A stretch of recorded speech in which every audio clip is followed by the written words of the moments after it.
Welcome to LOA Today.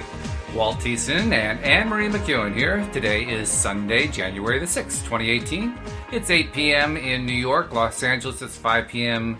It's after midnight, 1 o'clock in London. And if you're in Sydney, Australia, that's going to put you at around 12 noon. But wherever you are in the world, thank you for tuning in. If you're listening to the live stream or listening to the recording, either way, of LOA Today, we're glad to have you here. We're actually starting a little bit later than expected. We ran into technical issues, which doesn't happen too often, Anne-Marie, fortunately, but they did the gremlins were getting in the works today, but we got it going, so we can have our show and have some fun and share some news and see what's going on. So how you doing? You having a good weekend?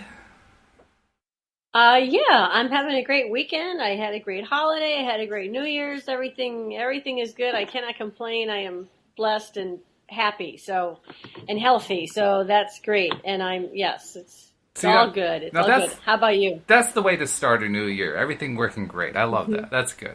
Yes. It's actually been an interesting past few days. We got some news. Excuse me. Nasha and Deidre are two of our regulars. And Nasha came to, I believe it was our Wednesday afternoon program. I can't remember which one, Wednesday or Thursday, and informed us that Deidre was in the hospital and not doing well and facing a possible emergency operation. And so she asked for our help. That's right, it was Wednesday because it was with Cindy Chavez. And she asked for some help to help Deidre to attract not having to have the operation, getting healthy. So we were talking about Neville Goddard, and it fit in perfectly with what we were talking about. So Cindy kind of organized an impromptu group healing, group positive energy send to Deidre. And we all envisioned her being at the podcast on Friday in good spirits and good health and so forth, and chatting away with us during the podcast and all that good stuff. And heard from Nasha later, I think it was late Friday, we heard that everything had worked out beautifully. Deidre I think she's out of the hospital. The emergency surgery was not necessary, and she's doing so much better. And Nasha's comment was, just like Carlos said on Friday, this stuff really does work. And so that was great news that we got. And just wanted to say hello to Deidre and to Nasha, and wish you continued speedy recovery, and we're looking forward to having you join us again and share your commentary and so forth, because we love you. You're among our most loyal and regular listeners, so we're really glad for you. And also, I've had an interesting experience the last couple days, Anne-Marie. You know, and others who do the podcast with me know that I have been wishing for some time to get the podcast out to more and more people. I mean, we do our promos, we ask people to subscribe and then share the fact that they're listening to the episodes and so forth. And it's been kind of holding steady, little bits of growth here or there, but nothing really great. And the holidays actually slowed things down just because we did fewer episodes. But obviously now we're back on track now that the New Year is past, or the beginning of the New Year is past. And 2 or 3 days ago, I started getting a very unexpected result that I'm pretty sure is tied to that request for broader exposure. I have been literally inundated, overwhelmed with contacts from people asking me to friend them. Now, typically in any given week, I'll get, 1 or 2, maybe 3 friend requests, something like that. In the last 48 hours, I've had nearly 500 friend requests. And 500. Let me tell you, wow. It's rather shocking. Wow, now that's for LOAtoday.net? Or well, that's personally to me. That's personally to me. So, yeah. I mean, I can't draw a direct line, but I couldn't think, why would I get 500 friend requests? I mean, I don't even reach out to friend most people. Most of the time I just keep quiet. I don't really post much of anything on my timeline. The only thing I ever post on is on the LOA Today page or in the Law of Attraction Change My Life group, or maybe some of the other LOA groups, but that's about it. And I mean, I've just been blown away by it. So I'm kind of assuming that it's probably tied in some way to getting more listeners for the podcast. So whenever somebody's been friending me, I've been trying to share with them that we do the podcast and invite them to like the page and so forth. I don't know what it all means, but when you see a result like that, you say, there's something going on here. The universe is doing something. Source energy has got Right. something going on here. And Right. we'll probably have to wait to see what it is. But wow, 400 to 548 hours? My goodness. That's just insane. Yeah. Yeah, that's a lot. I've never That's a seen lot. that before. In fact, there were so many, and a lot of them were asking for instant messenger chats. I had like 20, 30, 40, 50 people at a time asking me for a chat. You can't do that. There's no way to do that.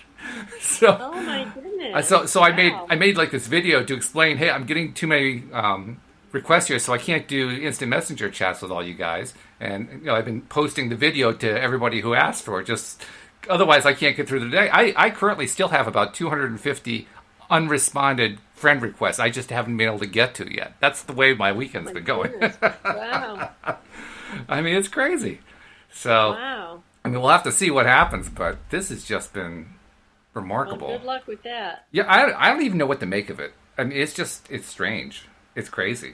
Yeah, I don't know. And they're from all over the world. I mean, they're not just from, say, the U.S. or whatever. They're from Yeah. countries everywhere. So, Yeah. I Wow. don't know. I know that a large number of them are Christians, so maybe they've somehow been drawn into some sort of a Christian circle or something like that. I don't know. But, wow.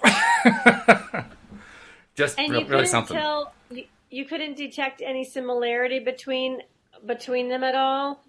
That was There the were no only... common bonds. That was the only thing. I got probably a half dozen who identified as pastors or bishops or ministers or that kind of thing. So that's one of the reasons and plus people were blessing me in the name of Jesus and things like that. So I figured, okay, I've tapped into something that's Christian related. But it's not like I did anything deliberately because I don't go out of my way to friend anybody. I mean, I can't remember the last time I actually issued a friend request. So these are all people Wow. finding me. Interesting. Yeah. Yeah. I I wonder if it had anything to do with the podcast where you were doing group healings and possibly. and people were thinking that you're a healer of some sort or involved in that. So maybe that's what that's about. I don't know. Interesting. Well, I've got news for them. We're all healers. It's not We just are. me. Yes. We all do it. We are all capable of doing it. That's what's so Yeah, cool. that's true. Yeah. Wow. So That's true. So to Deirdre, I wanted to say I wanted to give her our laughter yoga congratulations. Yeah. Which is very good, very good. Yay! yay! So, Very good. Very good. Yay! Deirdre, for getting better and Oh. not needing the emergency surgery and all that. So That's a gotta great be. way to start us off. It's got to be such a relief too. I mean, because I know what it's like with what Louise has been going through, and fortunately she didn't have to go through any surgery either. But when you're dealing with a medical issue, it can be pretty frightening, especially if you're hospitalized. So her relief must be really, really high, and so I celebrate that Right. with you. Very good, very Right. good. Yay, absolutely. Yeah. Yes, yes. And how is Louise feeling? Good? She's Better? doing better and better. Yeah. I mean, she was really in rough shape, so this is not going to be a quick cure, I don't think. Right. But she makes progress every single day. Today we actually went to the movies, which was the first time we've done that in a few months. And that was That's nice. great. What'd you see? We saw Mary Poppins Returns actually. Oh, Which was nice. kinda I want to fun. go see that with my granddaughter. Yeah. How'd you like it? It was good. It was cute. I mean, it's Mary Poppins, so it's really light fare. And I've heard people say there's some people who said they didn't really like it too much. They were disappointed by it because they were comparing it to the original, which is always dangerous. You have to Yeah. a film like this. Right. You always have to watch it on its own. You can't compare. And of course, they have so many similarities that you can't help but compare. So that's probably part of it. And it also occurred to me probably most of the people who saw it were 6 years old when they first saw Mary Poppins. So they're trying to basically compare this to a situation where they were originally watching a film when they were 6 and now they're 30, 40, 50, 60. It's a different perspective. It's not really the same feeling at all. So you have to kind of look at it through a Right. kid's eyes. Otherwise you get disappointed. But I thought they did a good job. I thought it was very, very entertaining. And Nice. Good. I'm looking forward to it. yeah, it's light. It's very, very light entertainment. A lot of it's the same kinds of adventures that you have in the first film, updated. There's a Dick Van Dyke type character. In fact, Dick Van Dyke actually makes a cameo appearance at the end, which is fun. Oh, Oh, And cool. and Meryl Streep plays a character who's just fabulous.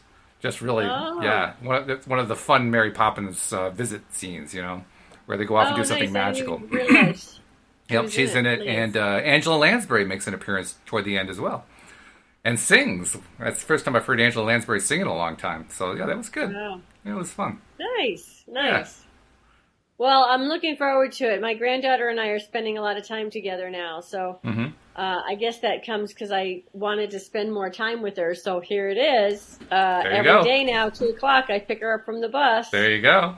That's and great. wanted my daughter to get a job, so she got a job. So, Hey, uh, so that's going really nicely. That's going well. by the way, Colleen posted the podcast a few days ago. You talked about the podcast growing. Yes, I did. I've been talking about it a lot, but thank you for pointing out that yes, I also did just a couple days ago. You're absolutely right. And it appears to be producing some kind of fruit. I'm not quite sure what to make of it because I mean, a friend request isn't the same thing as watching a podcast, but it's a step, I guess. So maybe Yeah, it's the next step, and it brings people in as listeners. I don't know. We shall just wait and see. If there's nothing else to we'll do, wait and see. That's just right. see We'll what find happens. out. Yes, I'm, yes, I'm learning more and more these days the importance of just doing the journey, not trying to anticipate, not trying to figure out how, not trying to figure out what I got to do to make something happen, and kind of expecting there's going to be some surprises along the way. Well, I got a big surprise. I don't know what to make of it, but I got a big surprise, and so I figure this is just one more step on that journey. And if I can stay in that mindset and stay in it positively, got to be good things happening. I just don't know what they're going to be. That's all. that's right. Well, when you expect the good, that's what you'll find. That's right. So Which, by the way, just never that know was when also the sometimes. topic of the movie, Mary Poppins Returns. I mean, it was very much of a positive attitude movie, and in fact, you have the good guys and the bad guys, and the good guys, everything's going to work out. Magical things happen, all that kind of thing. That's the basic idea. And the bad guys, oh no, no, terrible things are going to happen, and we're going to be snidely whiplash, and we're going to do all these terrible things. It's very black and white in that sense, but it's also a good reminder that we get our choice. We can choose which side we're going to focus on. We're going to focus on the side that's good. We're going to focus on the side that feels good. It's positive. It's up to us.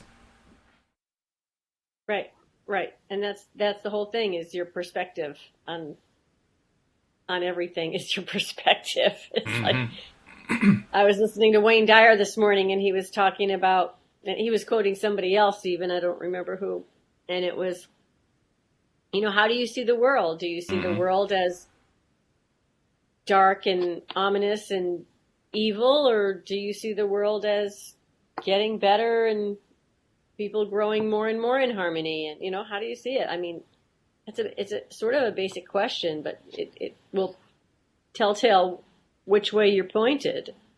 So It does, and it's something that I am very drawn to in terms of the topic or the question, so to speak, of positive versus negative. In part because I notice I get lots of opportunities in my life to focus on the negative, and I think most people do. And in the process of being faced with those opportunities, it's almost like a day-to-day challenge. Okay, here's one more negative. Are you going to focus on this negative? Here's one more. Are you going to focus on this one? How about this one? How about this one over here? Then we have this one here. And every single time it's which way you're going to focus, which way you're going to focus. I'm actually hoping I get to the point where I get more positives than negatives. That hasn't happened yet. So far, it's like one negative after another. Like, no, thank you, no, thank you, no, thank you, no, thank you, no, thank you. No, thank you. At some point, that's got to yeah, change. yeah, yeah. I'm sure as the more you start looking for positive things, or even finding the positive things within the negative things, Yeah, you sometimes you know, can do that. Yeah, yeah, yeah, or you can. find a way to look at it differently from the way that your initial perspective shows you, which is a Right, challenge. right, That's not easy right. necessarily. But there's always, when I believe anyway, whenever there's something that happens that you initially think is negative, and in many ways it is negative.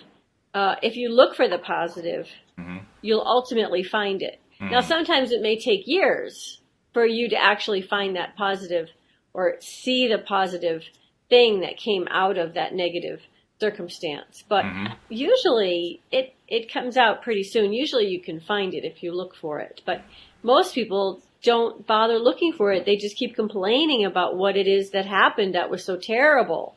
And of course, doing that will get you nowhere fast. Or get you where you want to go, where you don't want to go fast. Let's put it that way. It'll take you to places that you want to stay away from as much as possible. But yeah, it'll bring them quickly too. It's scary how quickly they come. Well, time is a funny thing. That's one of the things I thought maybe we could talk a little bit about tonight was time, because okay. Even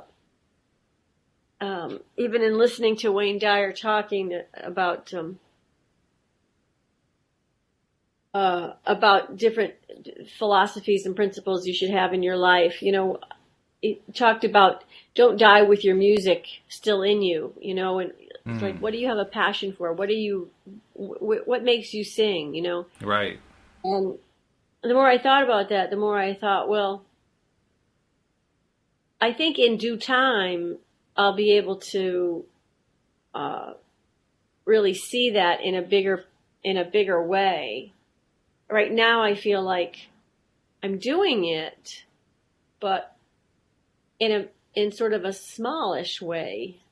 What do you mean? I hope that it will grow. It's kind of like your podcast. You're doing it now. It's just starting off. It's small, but you want it to grow. Mm-hmm. Okay. And I feel like, in due time, things will grow for us and things will manifest in a big way, and we can be able to really witness it. And right now, sometimes, or whenever we're starting off on a new journey, even those first steps are small, and you don't always see the fruits of your labor. You got to kind of put some time in before you actually see the results. Mm-hmm. And it's important not to give up in those times. It's important not to. It's true.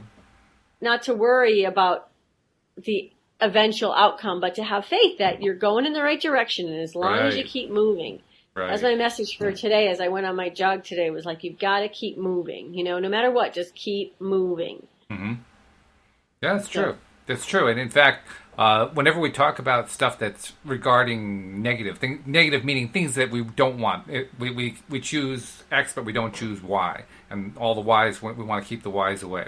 So, as I think about those, I realize that any time that I'm trying to understand why there's a time delay, you mentioned time, and why I'm not getting what I want, and why there seems to be more negatives than positives than I would like, I realize that there are always just two factors that are causing the delays, the stuff showing up that I don't want, and so on and so forth. The first factor, perhaps I should say three factors. First factor, I guess, would be focusing on the wrong thing. You're focusing on what you don't want rather than what you want. Yeah.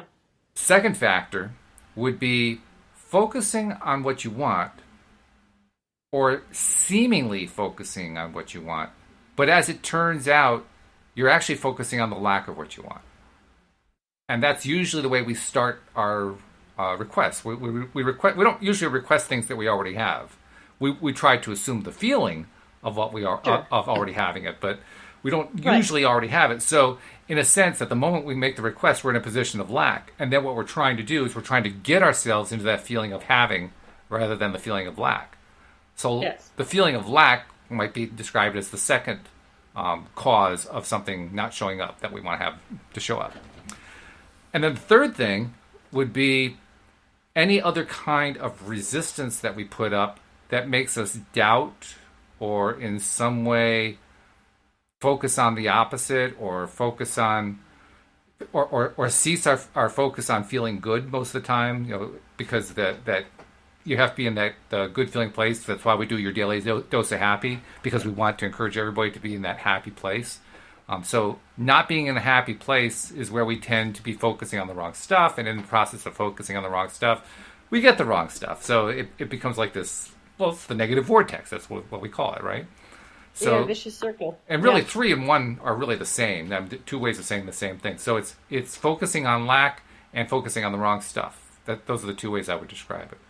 So whenever we have a time delay, we know that the law of attraction and source energy likes to deliver using the law of attraction, or in response to the law of attraction. It likes to deliver very quickly, if it can.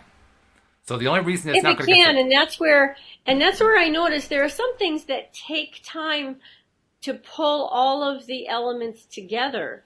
And sometimes the universe, in order for it to deliver what you want, has to pull things in that maybe need time to set up. They need time to sort of gel before you can actually get them to connect with other things, because everything is so interconnected that sometimes the things that you want need time for all the little things to come together and for all the things to set up to actually happen.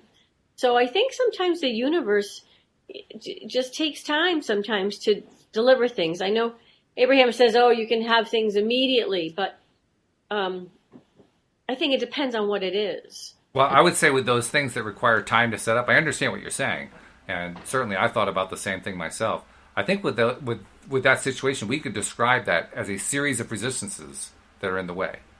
So, 15 things have to happen in order for X to show up in your life, and those 15 things each have a resistance point that has to be worked through before. It's kind of like the water, the stream flowing through stuff, having to work its way down to the bottom.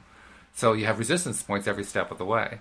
And when I look at it that way, I realize that, yes, all those resistance points can be tied to my thinking, and probably are, because there are so many different ways to resist that we don't even have to think hard about it. I mean, we know, for instance, from quantum physics, from just general source energy theory, that even though this pen seems to be firm and hard and solid and it's always a pen, in fact, it's mostly empty space. In fact, if you can actually see the molecules, if you can actually see the atoms and electrons, they take up very, very little of that overall space, which is bizarre. But nevertheless, that is the case. And yet, to me and to you and to all the people looking, that is a solid pen. Well, that fact that we believe that it's a solid pen is a resistance point. It's a resistance point that prevents us from believing that that pen can turn into a mouse. I mean, we see that as a pen. We believe that's a pen. And that's a pretty strong resistance point. So how long would it take us to let go of that to turn it into a mouse? Probably quite some time, because we have a lot of resistance about that, So if you look at all the different things that can happen in order to try to manifest a certain thing, if we got resistance points all along there, it's going to take a while. It's going to take a while. And it's not because the universe is slow, it's because we're slow. We have to let go of all this stuff. Well, I think what I'm referring to more is not so much our resistance about things, because there certainly is a lot of that, and I agree with you that there's a lot of resistance points that we don't even think about. That basically reflecting our own prevention of the universe allowing it to come into our existence. But I also think that, and I'll give you a good example. So at the Buttonwood Tree, I was hoping for a Steinway piano. The piano we had was terrible. And you know this story, right? And I did not offer, honestly, in all honesty, I really didn't offer a lot of thought about it one way or the other. When I did think about it, it was in a very positive way. Like, I'm hoping it'll come. And I never put a timeline on it and hoping it would come. Well, so 3 years later, the piano shows up. Well, there's not a lot of people out there who are going to donate a baby grand Steinway piano to a nonprofit art organization in Middletown, Connecticut. There's just not a lot of people knocking on my door, calling me up, say, hey, I want to give you a Steinway, So the universe had to wait for that man to move. And as it happened, as the universe arranged it all, it happened at just the right time when I was putting down a new floor and had to move my piano out. So I don't think it was me blocking it or resisting that from happening. I think it was just the universe needed the time in order, the piano wasn't ready to come yet. The channels were all open, but it wasn't time for the piano to come yet, because the guy who was going to donate the piano didn't move yet. So when he was ready to move, then it happened, because that's when that element, that part of it, was ready. And so I think I see that has happened in many times in my life where things take a while to manifest because of all the pieces out in the universe that involve other people or other programs or other institutions or something. And so that gives me a lot of, I guess a little bit more hope, but I have a lot of hope anyway. But it gives me the allowance to be more patient and say, okay, maybe it's not me that's resisting right now. Maybe it's just the universe needs time. And it sort of takes me off the hook from being the sole blocker of this thing to manifest in my life, whatever it is. Mm-hmm. And it encourages me to be more positive. Mm-hmm. It encourages me to not look at the fact that I don't have it yet, but to be hopeful and excited because it's on its way. And I feel like it's on its way, whatever it is, it's on its way and it's going to get here at just the right time when I'm ready and it's ready and it's going to be great. And so that's really exciting to me. And that really is helpful for me to remember that piece, that it's not just always me that's blocking it. It's the universe sometimes needs time to set it up in its own divine time. Okay, I see that. In fact, I've often felt the same thing myself about various kinds of things that I was waiting for in my life. But I also have to recognize something else. And you said it right at the beginning there. Because, what you said made total sense to me. I would probably have come to the same conclusion. But what you said was, there can't be that many people out there to donate a piano. That is a point of resistance. We don't like to think of it, but it is. It's a point of resistance. Our belief is just there aren't that many people out there willing to donate, so therefore there won't be.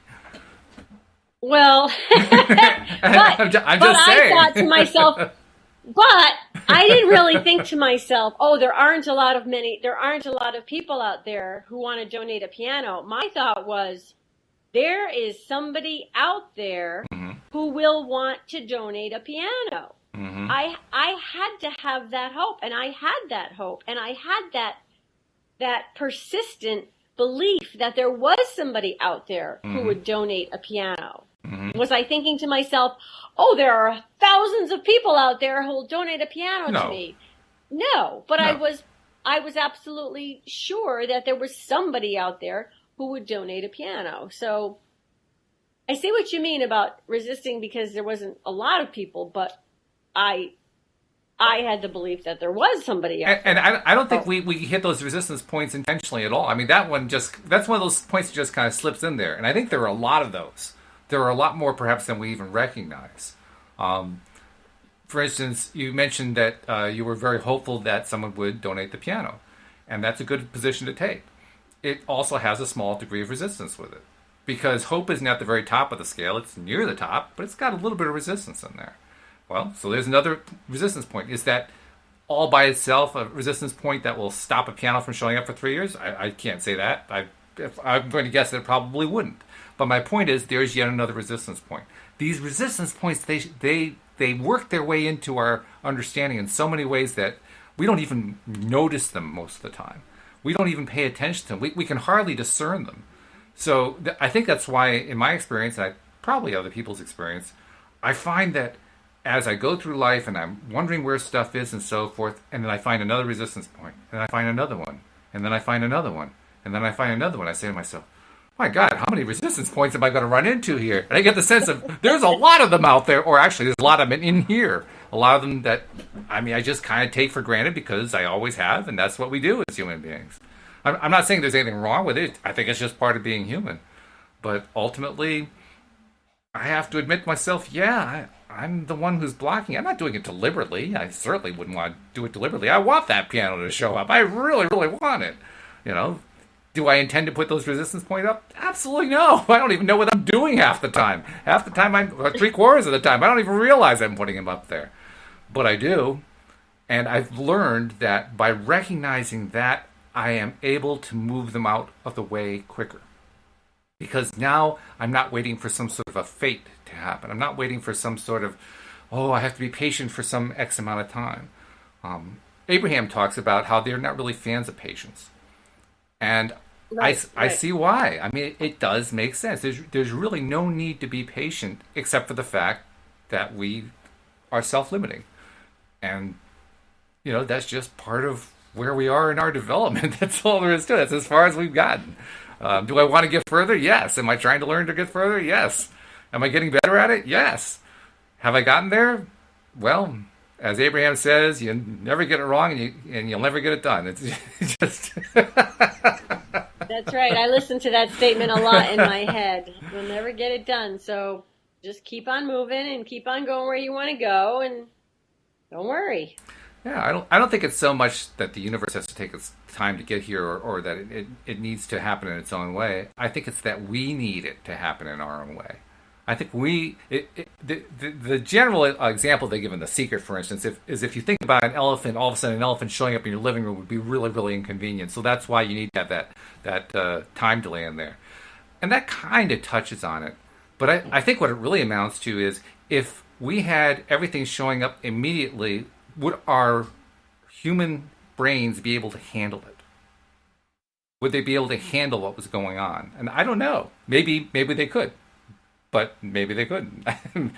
Maybe that's part of it. Maybe it's where some of the resistance comes in. I mean, we do know that since emotion is a big portion of the overall puzzle, in other words, if we feel good, really, really good about the thing that we're asking for, we're speeding it up, we're accelerating it, we're making it more and more likely it's going to manifest, turn into something physical for us. Because of that fact, certainly it becomes really incumbent upon us to be as happy as we can be, to feel as good as we can feel.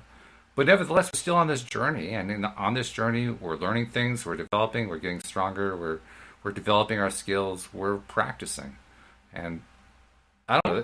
That's what makes sense to me. Yeah, well, we certainly are all practicing and learning, and well, some of us are learning, some of us are not learning, some of us are just trekking through life and not aware of what's going on. But I think Yeah. others are more aware, and I think that that's really good. Um, By the way, Bronwyn and wants you to know she agrees with you. She says, I sure believe in being patient, and it shows up in perfect timing. So she agrees with you. great. And Sreda I is saying wanted hi to from Oklahoma. I want to say hello to Sreda because I don't remember seeing her name before. In January, hi, we haven't seen you in a while. Happy New Year to you, too. So, yes, just want to say hello to a few people. Nice, nice. I take it no questions yet. No, everybody seems to know all the answers, so I think we're okay on that for a bit. Maybe we should have them on the show. They could explain it all to us, right? Yeah. No, seriously, if you But do have any questions you want us to discuss, feel free. And if you're listening to the live stream, type something into the comments section. We'll be glad to talk about it because we love talking about topics brought up by our listeners. Yes, yes. I would love to spend a few minutes just talking about how I think um, it's such a great time in our human evolution, and I feel that more and more people are coming together in unity and aware of our power within, Mm. and aware that we need to come together, and aware that we're not separate from one another. And I think that's one of the big misconceptions of life is that we're all separated. We're all separate from each other. We're all separate from God, and we're all separate from whatever. And we're not. We're all connected. And I think that more and more people are getting that, and Mm. more peace gatherings are happening. And we just had a peace gathering on the Oh, 31st, yeah, which how did was that go? I forgot to ask you about that. yeah, it was really nice. The weather was relatively calm, and it was relatively warm. It was in the mid 40s, and it was just a beautiful event. Hannah and Bliss came to do the singing and the leading of us in song. So we sang songs together, and they did a ceremony with fire where we burned our burdens, and we also burned our hopes for the future. And Describe how we that had works, to, too, for people who have never seen that kind of a process or never heard about that process. well, how we did it was we had a table set up where people could write down their burdens, things that they wanted to let go of from the past, whether it be a regret or a problem with someone, or they needed to forgive, or they needed to give up guilt, or whatever the situation was. Somehow I just lost you, Walt, but No, I don't know what you did, but I'm going to just keep talking. So can you? Oh, I see my video turned off. Oh, hold on, hang on a yeah, second. your video is off, but I'm still going. So I'll let you try to work on that while I tell this story. There you are. I should be back now. Yeah, I don't know what happened there. I'm You're operating back. two computers at once, and I probably hit the wrong key. That was probably my fault. But anyway, Ah, gotcha. go ahead with your story. So anyway, people were encouraged to write down things that they wanted to let go of and put them in this bag marked with burdens. And then likewise, people could write down things that they were hoping for the new year, or things that they wanted to manifest, wanted to see in the new year. We put that into a bag called hopes. And then we did the ceremony where we all stood around in a circle. We all held hands. And she started us off by visualizing the fire and visualizing just a peaceful setting, whatever was peacefulness to us, and holding a feeling of love in your heart and connectedness. Hmm. So we sat for a little while in just the time of imagining and taking some deep breaths. And then she led us sort of on a guided meditation almost through the release of all the things that we didn't want, the things that we wanted to let go of. She talked about them, and just, it was like a guided meditation really, as we stood there and watched them burn. And then we went through it again with the hopes, and it was, and meanwhile, Andrew Prue who was our drum leader at the Buttonwood Tree. He leads drumming circles and sound healings. He walked around all of us with a drum. And so you could feel the vibrations from the drum Sure. coming and going, and then the crackle of the fire and the sounds from the meditation, the guided meditation. It was just really sweet. And That's and nice. speaking of sweet, we had Lyman Orchard's apple cider, we made a hot apple cider with cinnamon, which was really good. That's really tasty stuff. Yeah. So it was a great time. It was a great time. It was really wonderful. And then at the end, we put the ashes right into the river. So it was kind of like our thoughts, our hopes, our prayers, our everything was transmuted right into the river. Hmm. And it was really nice. So I'm sorry you couldn't be there. Hopefully next year. Yeah. Hopefully next year. That would have You'll been be great. Yeah, well, obviously Louise was still in a healing pattern, so we couldn't really do it. But sounds like you guys did you have a good turnout too? I mean, it sounds like you had a great event. It wasn't a huge turnout. It was less than 50 people, but it was still great. It was Well, that's still good. great. Well, 50 is We're actually still, pretty good considering all the situation you had with your venue, because you'd let the word out that you'd had trouble with the venue. So having 50 people anyway, that's still a very good turnout. yeah. Well, we didn't hit that 50 number, but it was on its way there. So Well, that's it good. was good. It Good. was good, and the people that were there were so happy to be there, and we're so grateful that we did it. Yeah. It was really nice, and I got to read a letter from Oneida, who does our Saturday morning workshop called Right. Aligned with Source. Hmm. And it was very powerful. All the things she talked about for 2019, and the energies that were going to be in play for 2019, the unity through partnerships and associations, and water. This is a water year now, so it was really cool that we put the ashes into the water, because water is going to play big this year. So And why do you say that? it's part of the numerology of this year. It's Oh, I part see. of what we're in store for. Okay. Also, nature is going to be big, so try to get out into nature as much as possible and really connect. Give yourself time to connect with nature. Hmm. Okay. Well, we actually do have a question, by the way. Okay, Yeah. great. So we have something to talk about, and this is from Soretta, who said this is the first time I've seen her name commenting in the comments section, but she says she's been lurking for quite some time, and after mentioning the lurking, let me just do this here. She mentioned that she's got an issue with her daughter that she wanted to ask about, and she said she has to duck out, but she'll listen to the recorded podcast to hear what we have to say about it. So she says, I'm very good in the area of manifesting, but I have a significant problem right now. My daughter is in a bad situation, and I am worrying, even though my brain knows this isn't the way to do it, so I need some help. She is an adult, for our information, and she just needs some help manifesting the best life for her daughter. So you want to take your first stab at that, or do you want me to do it first? Well, speaking from experience, I'm like right there with you. Right there with you. Oh, yeah. That's not an easy one. No.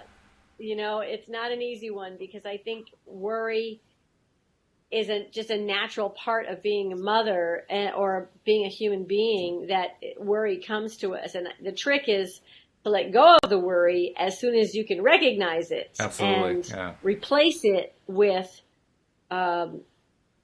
faith or assurance that everything's going to be fine and that she's learning her lesson in the time that she needs to learn her lesson. And sometimes it takes a long time to learn lessons. I know myself, my mother had to be a patient for a long time while I learned lessons, and it was decades before I actually got it, and so it's hard as a parent to sit back and watch your children at whatever age, kind of especially as adult children, because now you know that they have, number one, they're supposed to be getting it already, and they're supposed to have their act together, which a lot of times they don't. Mm-hmm. And also, you don't have as much influence over them as you used to. True.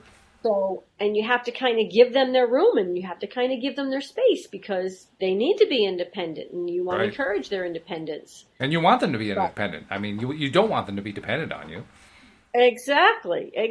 You really want to encourage their independence, and yet you want them to be doing things that you know are best for them. Mm-hmm. And so it's a hard thing to do, to let go of that worry and replace it with assurance that everything's going to work out fine. And what I try to do is I try to visualize a particular scene where they're doing what I think that they should be doing for their best, mm-hmm. Or I picture my son with happy with a wife and a family and a child and a house and just happy and healthy looking,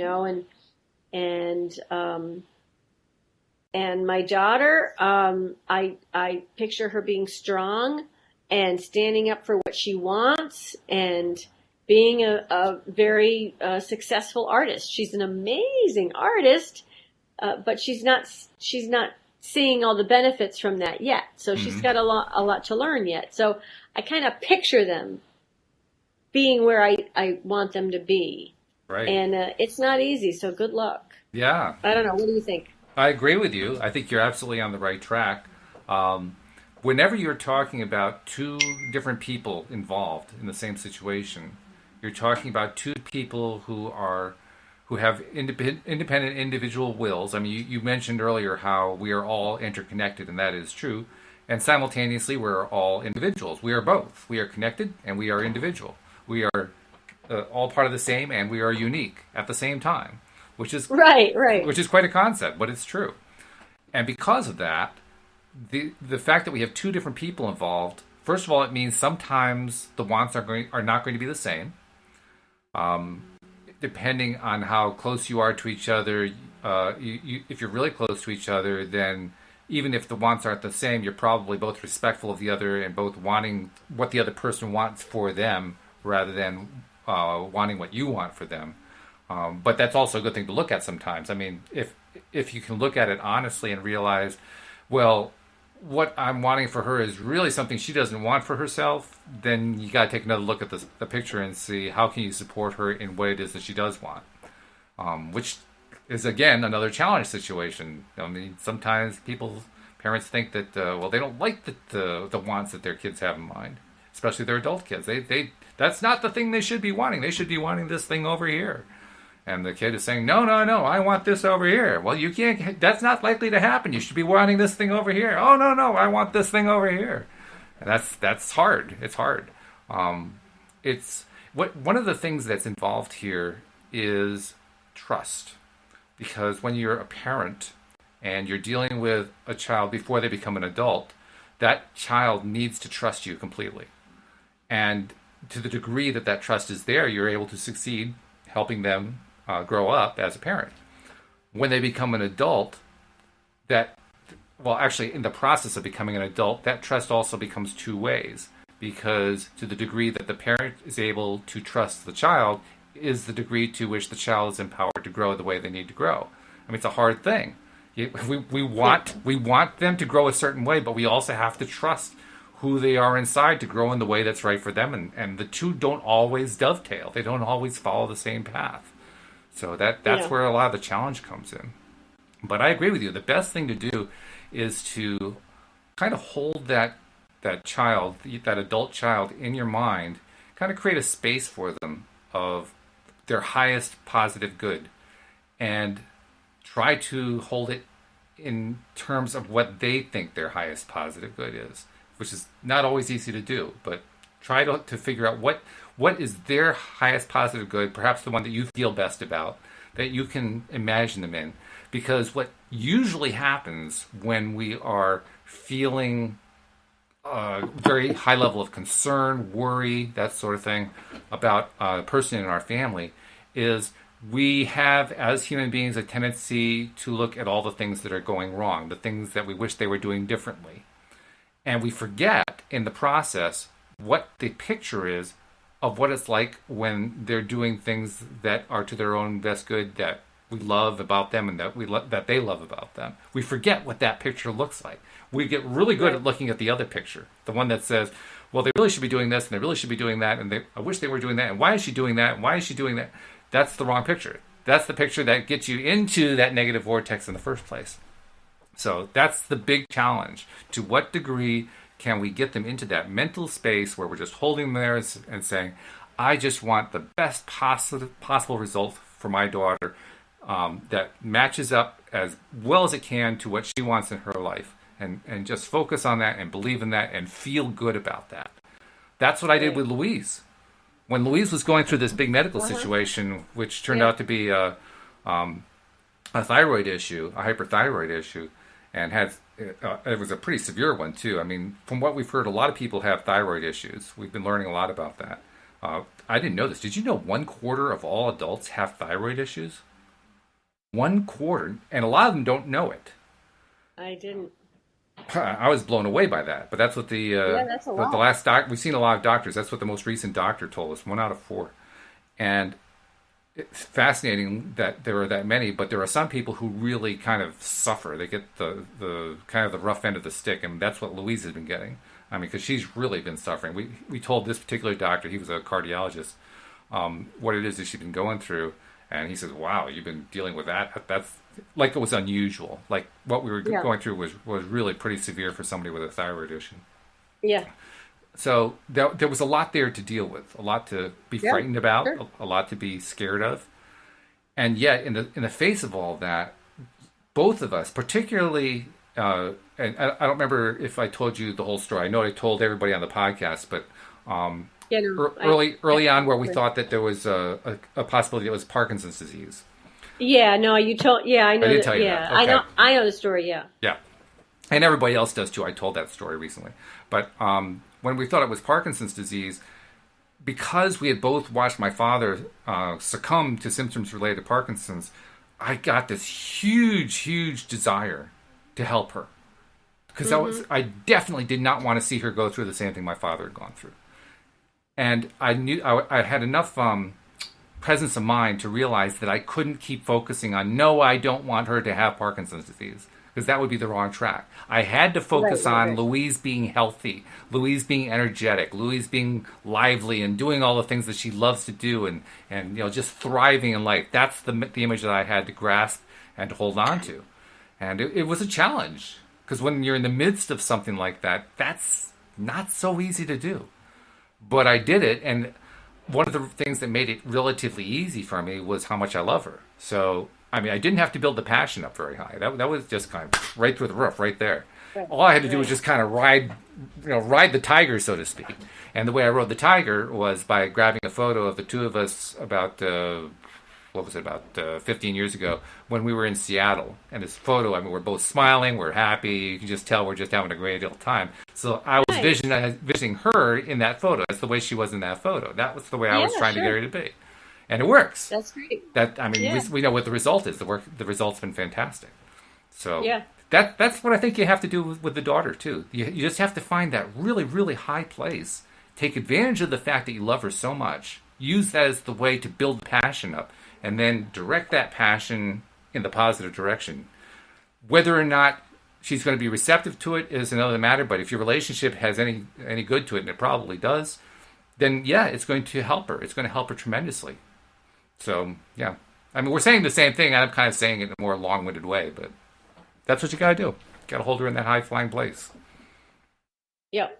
And just trust, and just trust it'll work out. And it's not easy. It's not easy, but good luck. Yeah. It's also, there is another side to it. You're right, it's not easy, but in a sense it is easy if you allow that love to take over. That's what I found with Louise. Because once I allowed it to just kind of, spurt out of me, so to speak. And when that love was just spurting, it actually didn't take a lot of effort. In fact, it really took no effort at all. The biggest effort was just waiting it out. I know it's going to work out good. I know it's going to work out good. Just waiting it out and just seeing what was going to happen. And it played out fairly quickly, actually. As these things go, it played out very, very quickly because the Parkinson's thing got eliminated within 2 days. And then, 3.5 weeks later, we had the Christmas Eve miracle. So, it didn't take all that long. Which is a good thing. Right. Yeah. Really, all in all, yeah. Mm-hmm. I mean, once you started on that track of going to the doctor, really, it didn't. Some people suffer for years and years and years not having a good diagnosis. So. And it's funny, too, because we've been through, oh, God, I don't know how many doctors we've been through. I'm so glad about the insurance we have that we just got in time for all this thing because it's covered us tremendously. But, the expense would have been ridiculous otherwise. But having gone through all these doctors, the bottom line is that they believe that this kind of experience she had with the atrial fibrillation, they think it's going to keep coming back. It's going to be recurring. Really? And, yep. Well, they don't actually say it that way, but they hint at it strongly. We have people who have 5 or 6 episodes a year. They say that kind of thing a lot. Wow. And as we come out of one of those meetings, Louise and I have both looked at each other and said the same thing. Well, that's not going to be me. That's not going to be her. Maybe those other people, but nope, not going to happen here. Right. You're done. You're just done with it. That's it. Now it's just keep improving until they can just wean her off the medication entirely, and we're done. No big deal. That's the way we feel about it. So yep. Well, that's good. I hope that's how it happens. But that's the advantage when you have that big passion that builds up in the first place like that. Then you're just riding the journey, so that you come up with somebody giving you something that doesn't really fit with what you had in mind. You shrug it off. It doesn't even bother you. You don't even have to work at it. You just shrug it off because it just doesn't fit what you had in mind. So right. You just go with it. Right. Which is kind of a funny thing. Hey, we got a couple minutes left. I want to make sure I do get the messages in about subscribing and sharing. You'll have links in all of the places where we post this, or most of the places where we post this. You'll have links for subscribing if you're not yet already a subscriber. And if you don't see links, they're on the homepage of our website at loatoday.net. So if you have not yet subscribed, get all the episodes coming right to your smartphone every single time that we publish them. And it's free, doesn't cost you anything. And boy, you're going to get some great episodes because every single one of them is different. And then once you're a subscriber, share the fact. Tell other people that you're sharing the fact. And Nasha taught us a good lesson the other day. Make sure you're a little bit selective about who you share with. Share with people who you think might be receptive to it. Don't share it with somebody. Don't share it with Uncle Milton who thinks all this stuff is a bunch of woo-woo. It's just not a good idea.